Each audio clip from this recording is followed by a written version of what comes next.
안녕하세요. 저는 일본어 문학을 전공하고 일본계 무역회사에서 격리 업무를 담당하고 있는 김승현입니다.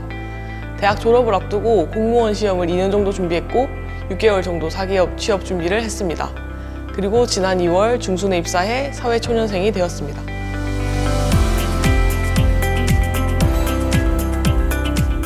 일본 후쿠오카 대학으로 1년간 교환학생을 다녀와 5년간 대학 생활을 했습니다. 5학년 2학기에 공무원 시험을 준비하게 되었습니다. 공무원 시험을 준비했던 이유는 시민 생활에 도움이 되는 직업을 갖고 싶었고 공무원 조직 생활에도 적응을 잘 할 수 있을 것 같았기 때문입니다. 하지만 생각보다 심적으로, 신체적으로 지치고 금전적인 부담도 컸기에 그만두고 사기업 취업 준비를 하게 되었습니다.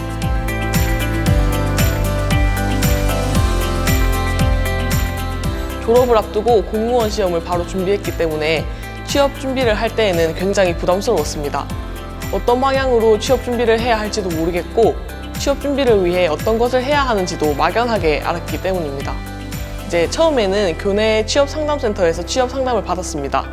이제 졸업생이라 취업 상담을 받을 수 있을지 걱정도 했는데 내일 배움 카드와 취업 지원금 제도 등 도움이 되는 제도들을 많이 알려주셨습니다. 그리고 부산 북부 고용복지 플러스 센터에서 내일 배움 카드, 취업지원금 제도에 대해서 자세하게 설명을 듣고 추후 맥시머스 신라대 지점에서 취업지원금 지급을 위한 개인 상담을 6번 정도 했습니다. 제도적으로 지원을 받은 것은 이제 앞에서 말한 기간에 도움이 컸는데 심적인 지원을 받게 된 것은 사상 여성세일센터였습니다. 저는 시험 준비만 하다가 취업 준비를 하게 된 상황에서 이미 취업을 하고 공무원 시험에 합격한 친구들도 있었기 때문에 저는 제가 뒤처졌다는 생각을 많이 하고 걱정도 굉장히 많았었습니다.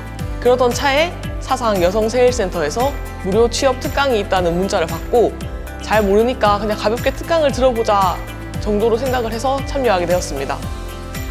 근데 성향 파악을 위해서 기질 검사도 했고 이력서와 자기소개서 쓰는 방법도 처음부터 배웠습니다. 하지만 제일 좋았던 것은 경력 단절 후에 재취업을 위해서 찾아오신 다른 선생님들을 보고 꿈을 이루기 위한 노력은 나이와 상관없다는 것을 알았고 많은 위안을 받았습니다.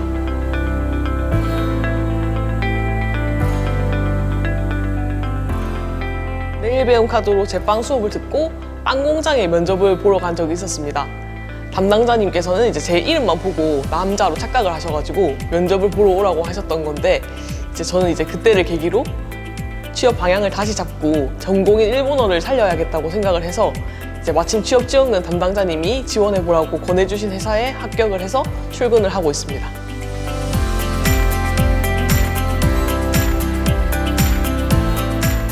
본인의 역량을 객관적으로 아는 것도 중요하지만 부족함이 있어도 두려움 없이 지원해보는 용기가 중요하다고 생각합니다. 저는 토익 점수가 낮고 자격증이 없어서 지원을 망설였지만 아무것도 안 하는 것보다 지원이라도 해보자는 생각에 지원을 했고 합격을 해서 취업에 성공했습니다. 여러분들의 취업 성공을 응원합니다. 화이팅!